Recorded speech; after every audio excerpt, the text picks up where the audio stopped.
So, a while ago, I made a video where I, as an autistic man myself, said that other autistic men should remain single. That has been one of my more controversial videos, and recently, in recent times. And the point I was trying to make, if you haven't seen if you haven't seen the video I'm talking about, I'll link it below so you can go watch that first, and I don't have to do a lot of recap. But broadly speaking, I was trying to make the point to autistic men who have not been in relationships, that being in a relationship is not what you think it is, and it's very different, from what you're imagining. And I think that's because if you've never been in a relationship, autistic or not, you have the tendency to think about love and sex and relationships and all of those things in a very archetypal context. You're very much in love with the idea of being in love. I think that's why a lot of men who have never been in relationships are prone to experiencing what's known as limerence, and I talked about limerence a little bit, because they've never had they've never actually had that experience. I talked about limerence separately, I should say. They've never actually experienced a real relationship. They don't have a real concept of what it's like to connect with another human being. And, it's kind of like I talked about in one of my videos, a guy I used to know and kind of be friends with, that's been stalking the same woman for 22, almost 23 years now. And it's no surprise that he's never been in a relationship. He's one of the reasons he's fascinated with her is because of this woman he barely knows, is because of what she represents to him, that kind of thing. Anyway, getting more to the point, I've come to realize that I was wrong to say that autistic men should never be in relationships. And I want to try to kind of explain my thought process to coming around to this, because I think it's an equally important thing to consider. There's equal insight to consider in this side of what I'm saying here as well. Now, before I go on, understand there is a base level of truth in everything that I said in that video. There is an underlying layer of truth and wisdom that does need to be understood, which is that when you get into a relationship, again, you are not getting into a relationship with an archetype. You are getting into a relationship with a real human being, a real multifaceted human being with their own wants, needs, and desires.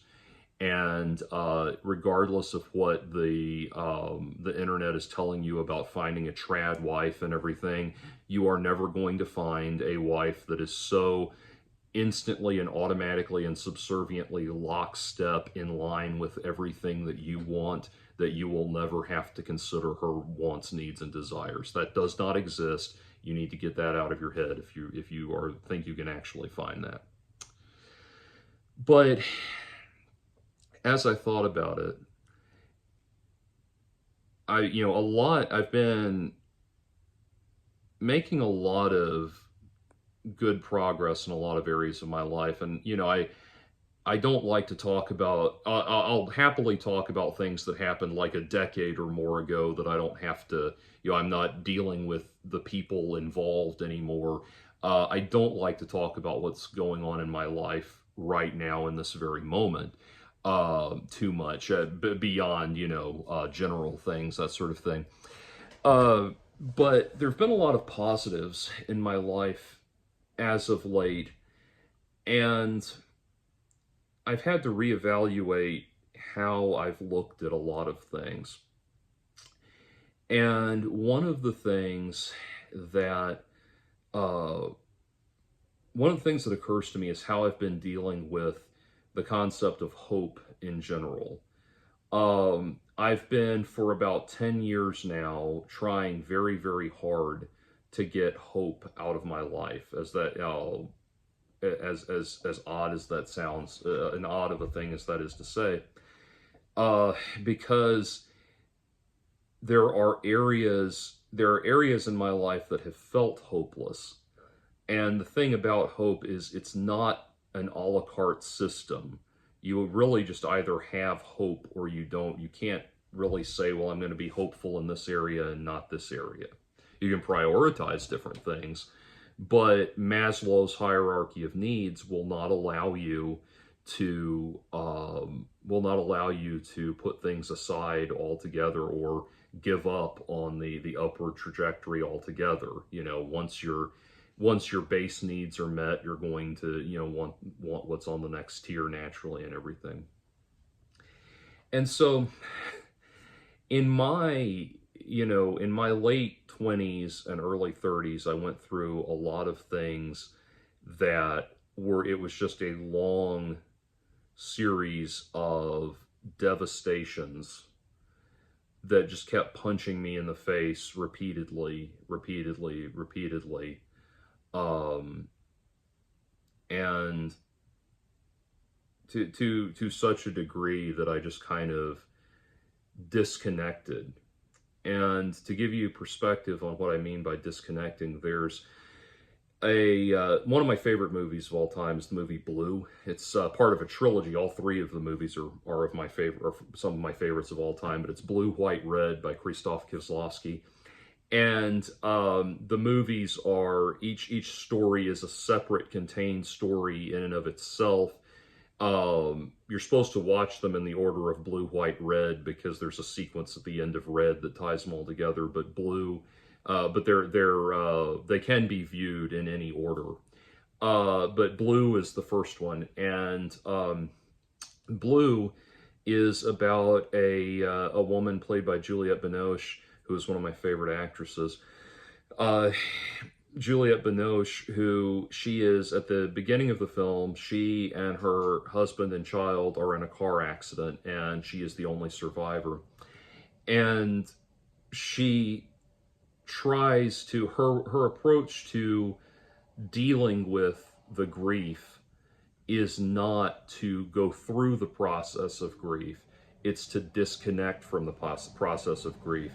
The three movies are supposed to explore different concepts, and the concept of liberty is the underlying theme of Blue. And the question is, can you liberate yourself altogether from the pain of this life? What life do you have when you liberate yourself at that point, or you break away to that point? And the film doesn't hit us over the head with a message like so many American movies do. It's just kind of a meditation. But throughout the film, there's a B plot, which is that her husband was a famous European composer, classical composer, and when he died, there was this new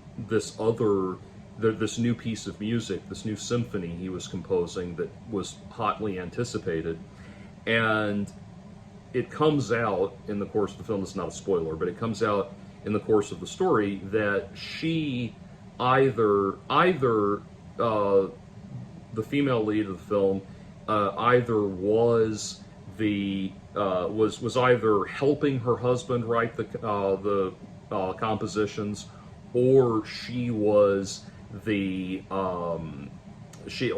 was altogether the ghostwriter and doing all the work. So one of these things seems to have been the case, and so people, the press and the media and other professional entities and everything are pursuing her, wanting to know what is the status of the symphony and what's the reality of who composed what and everything. And so that's kind of the thing that's the wolf at the door that's going to eventually force her to confront reality. And I've always loved that movie, and it's an amazing movie, and it's like the one I go to when people say, let's watch one of your favorite movies. That's one of it was right up there with Blade Runner. Anyway, so where am I going with this? Well, in my 30s, somewhere in my mid 30s, when I was trying to recover from all of the negative shit that went down in my life, I made Blue Blue became my just my what would you say, my guiding light, my manifesto, my course of action. I'm looking, there's a specific word I'm looking for, but it became my guide to how I was going to live my life. Like, I just decided I was going to have that kind of life where I disconnected from everything. I disconnected from hope, and I disconnected from love, and I disconnected from joy and passion and all of these things, and I would live a quiet, calm, sedate life cut off from the world. And, the moral of the story of Blue that, comes out in this, comes out, or is proven true in life, is that life really won't allow you to do that. It's very, life is pretty much invariably going to draw you back in somehow, some way. Very rare are the people who can set up a situation for themselves where they're cut off from the world completely and they don't ever interact with anyone and all that kind of thing.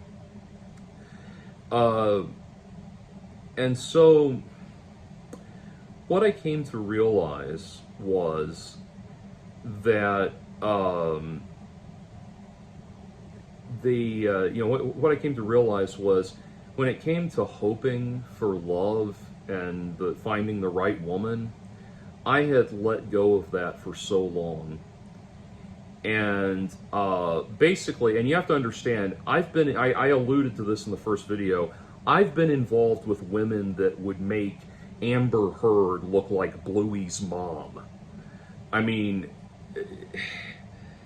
and part of that comes down to a lack of self-love, and I've always thought that was a very strange concept, because it's like, when we think of love, what do we think of loving somebody? We think of the active moments of making love to that person, or giving them a special, taking them out for their birthday, the active expressions, the ritual expressions of that love and everything.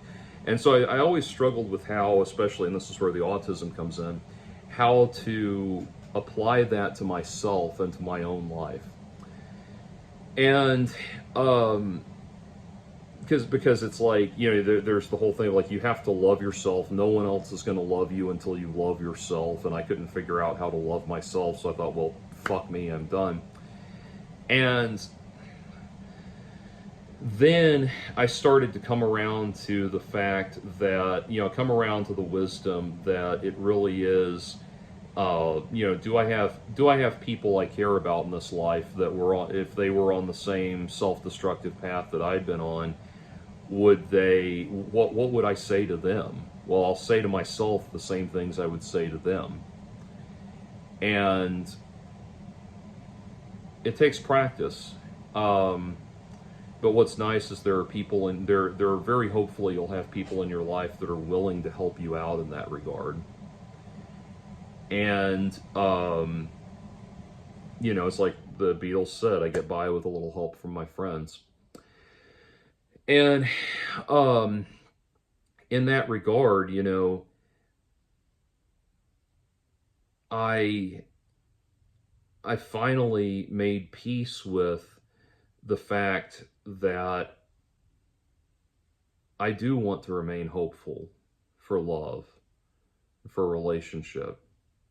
Because, like I said, hope is not an a la carte system, so I need to be, I can't entertain the blissful joy of yearning for a positive future and still keep myself locked up in this misery in this one area.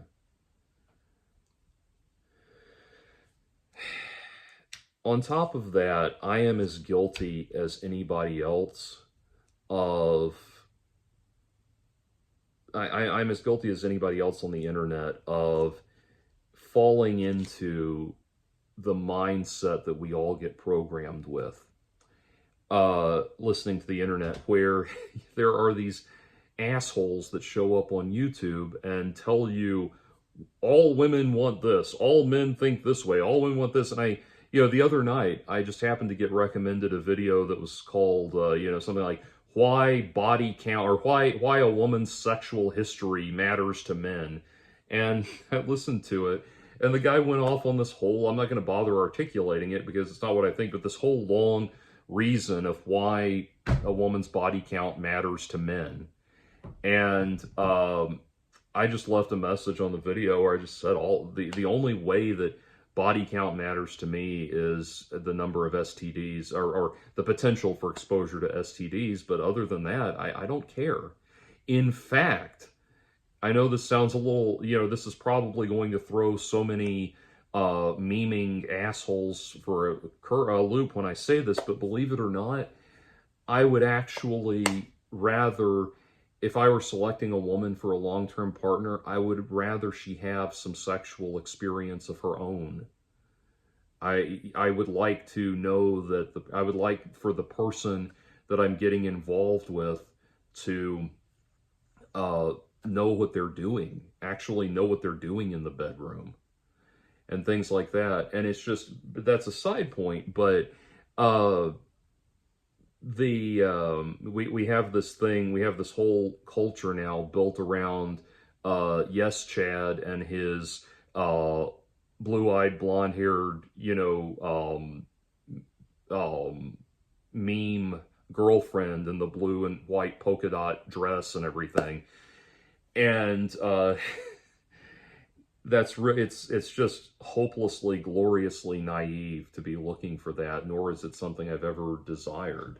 I saw another meme on Twitter that said men have two desires, all men have two desires: buying some farmland out in the woods and starting a family, and one, buying farmland in the woods and starting a family, and two, bringing back the Roman Empire. And I was like, I'm not interested. Neither one of those things are my goal. I'm not opposed to having a family, but I'm certainly not interested in bringing back the Roman Empire. I have no interest in bringing back bringing back things like castration and disembowelment as judicial punishments and that sort of thing. But anyway, so it is just that thing of like, if that idiot can't accurately tell you what all men think, because not all men think the same way, then certainly he can't pontificate about what all women think either. But that's the fundamental reality. I would rather hope for something even if I never get it, and be able to enjoy my life, than I would shut everything down in that way. And so that's the reason why I can't say that autistic men should just give up on relationships.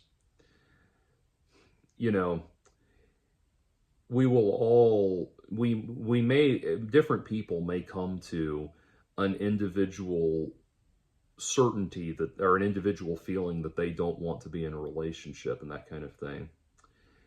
But and I've had times when I wanted to date and times when I don't.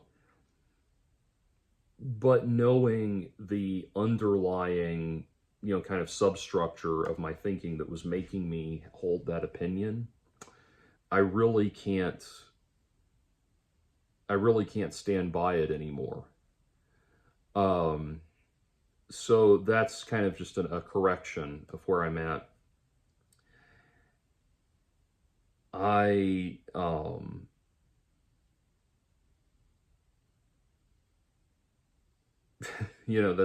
That's it. And I mean, I've been feeling better in a lot of ways lately. So some things are, there are some direct things I can point to directly, such as being able to talk about things I'm embarrassed by from my past openly and not have to feel defensive about it. because it's really not as bad as people tried to play it up. You know, people who wanted to embarrass me or hurt my feelings played it up to be. That's been one thing that's been helpful.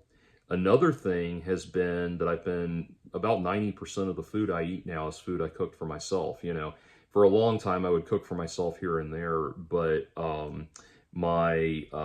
you know, most of my diet, like a lot of single men, was, you know, stuff from the freezer and that sort of thing. And I think getting all of that shit out of my system has helped tremendously. And I say that because the other day I needed to grab something for lunch in a pinch, and I got a Publix like ham and cheese sandwich that I'd not eat. You know, I used to eat from their deli counter a lot, and I got one of their ham and cheese sandwiches just in passing because I needed something quick. And I ate that, and I cannot tell you just the gross, awful feeling that filled me from eating that shit. And I realized, like, I had not had any of this in like probably close to a year at this point. And I realized, this is the difference, you know, when you're eating good food versus eating bad food. And things like that. And that's stuff like that has helped out a lot. So I, you know, like I said, for that reason, for things like that, and just, you know, various positive experiences I've had, I just find myself not able to hold on to that. Now, what's interesting, you know, the corollary to that is that you know, when the hope comes back, so does the pain and the melancholy and the despair from not having anybody. You know, so does that comes back as well. But even then, you know, even though, yeah, there are times when I feel like, you know, sitting by myself and listening to Song to the Siren by This Mortal Coil or something, even then, that's better than the crushing numbness of the crushing emptiness of it all. And so, you know, I just decided for that reason, I decided to be kind of defiantly hopeful for my own future, for a change. So hopefully that makes some sense there. Like I said, you know, what I said in that video is not, that first video is not without merit. There are things you need to consider. You do need to realize that, you know, there's going to come a time when your autistic mask has to come off, and and that sort of thing, and they're going to experience the real you. But the answer to that is not to mask up in the first place. Outside, obviously, you don't want to just indulge your base tendencies with no regard for how you're interacting with others, but just present a more realistic version of yourself. And that, you know, and I can't give dating advice. There's no pattern, there's no process of actions. It's not the walkthrough in a video game. There's no process of actions I can tell you to take that will get you a girlfriend. But what I can tell you is that despite having all of those experiences with women that would make Amber Heard seem like Bluey's mom, I've also had wonderful experiences. And I'm at a point in my life where I want to focus on finding the one wonderful experience that I'm going to carry forward into middle age and into old age and all of that, and the person I want to grow old with and die with, and that sort of thing and everything. And I know when I talk about not wanting to die alone, invariably someone writes in and says, actually, the odds that two people are going to expire at exactly the same time are extraordinarily low. So really, even if you have a partner, you're probably still going to die alone. It's like, okay, this is one of the problems that happens when you're an autistic man trying to witness to a gathering of autistic or an audience of autistic people, it's not literally about dying at exactly the same time. What that expression means is that you're going to have people who love you around you when you expire. Anyway, so I'd rather hope for the future. And, there's a lot of things in that shutting down of my hope.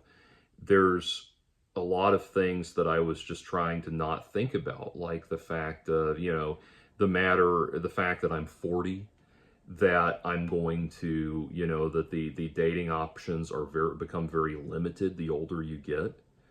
But then, I mean, at the same time, I know women in their 30s and 40s that are single. And so I feel like, I'll put it to you this way.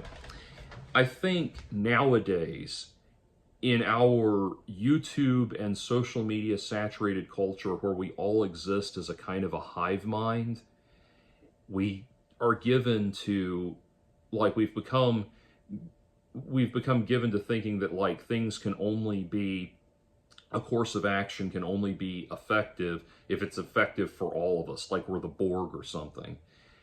I don't need to come up with a course of action that's effective for everybody to be effective for me. I just have to work on me.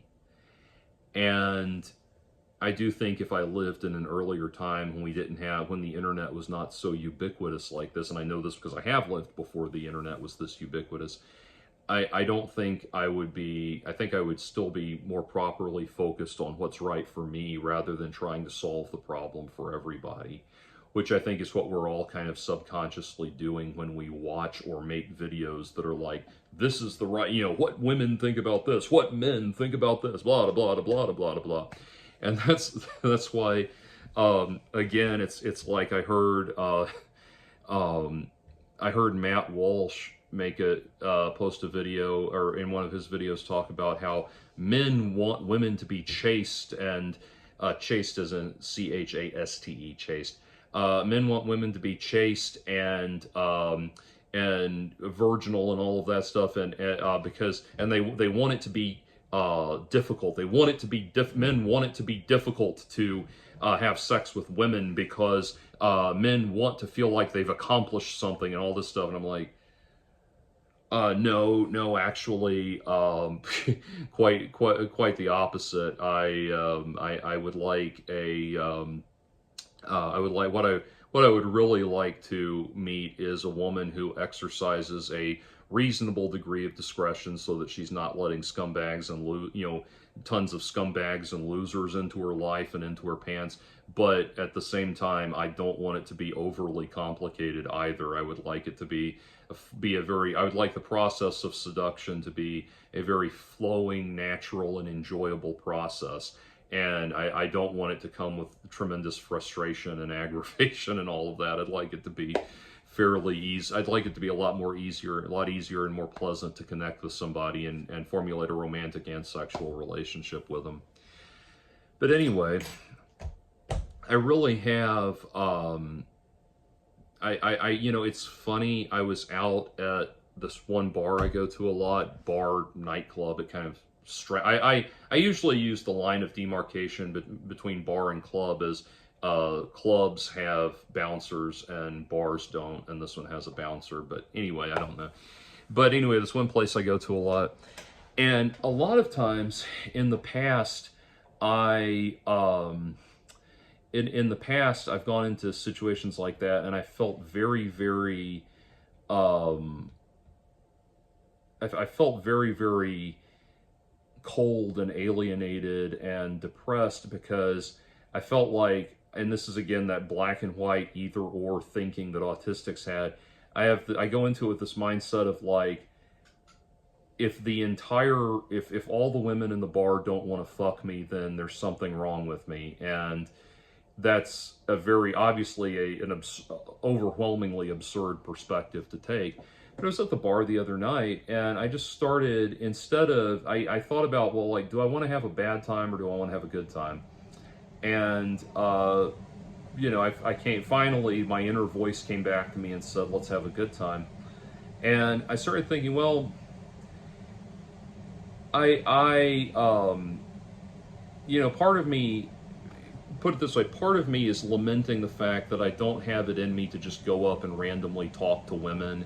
Now, that's not to say I can't, approach and hold a conversation with an attractive woman, but it is just very odd for me in a situation like a bar to just randomly go up to a person and start talking to them. I'm great if we have a mutual premise for why we're talking to each other in the first place, and that's why, meeting someone at a place of shared interest would be a better place for me to meet people. And that's, by the way, it is so aggravating when people try to come up with these suggestions for me to meet people. Like, they look at what's going on in this video and try to come up with the solution to my problems based on that. So it's like, "Dear Jordan, I see that you like wearing clothing. Have you considered meeting a woman at the laundromat?" That kind of thing. But anyway, but as I was just standing there enjoying my drink, I was looking around and I thought, well, how can I turn this into a good time? And I just thought, well, you know what? No one's really giving me the time of day. No one's really talking to me or bothering me. So I'm just going to take in, there's probably 200 people in the bar at this point. And I was like, I'm just going to take in everybody that's here, and I'm going to start evaluating whether or not these people are good for me. Whether or not, these women, I'm only interested in the women, but whether or not these women are right for me. I'm just going to start internally observing their behavior and kind of taking it in. And what was so interesting was, as I started doing that, I started enjoying myself more and more, because I realized,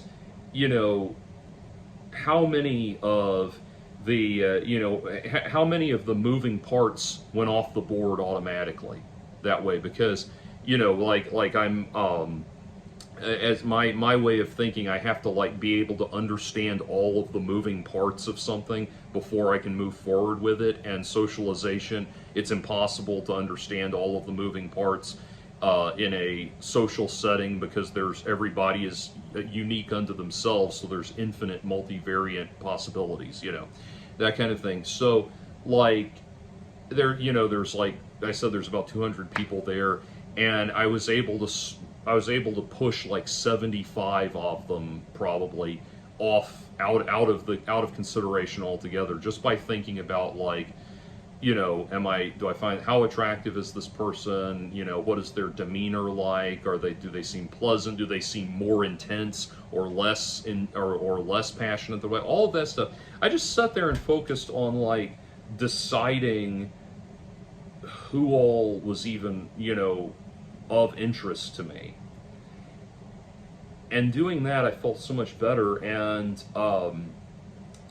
actually did end up chit-chatting with a couple of people, which was fine, a couple of women. I don't know why we are all so scared of saying women now, but yeah, a couple of women, and left, and it was all fine. And I left not caring that nothing came of it, I didn't feel like I had failed, that sort of thing. I don't want to go into beyond something inconsequential like that. I don't want to go any deeper into what's going on in my own life, but it was kind of just wanting to just focus on fundamentally feeling pleasant, rather than what I needed to get out of this situation in order to feel like a valid human being, if that makes sense. That's been my mindset as of late, and all of this comes full circle, because what prompted me to make that video in the first place was I was responding to a guy named Aaron's Journal, which good guy. I had asked him if he wanted to collaborate on music, and we lost contact. He was sort of interested, but we lost contact. Aaron, please, you have my contact info. Get back with me if you want to do that. If you don't, you don't. That's fine. But anyway, still throwing that out there. But the point being, I was listening to one of his videos recently, and I realized, this started as me wanting to give advice to him. When I did the first video, it started as advice to him. And I realized, as I was listening to one of his videos more recently, one of his newer videos, I realized very much that one of his issues, and something that I suffer with, or have dealt with, I should say, have encountered myself, is there's a feeling like of needing to address all it needing to address every single, like I said about encompassing all the moving parts of something. Like if you've got this problem in your life, like you're single and you don't want to be, feeling like you have to solve the entire problem at once, rather than realizing that the first step of solving that problem is being able to break it down to its constituent parts. And the first element of that is being able to enjoy your life with or without anyone in it.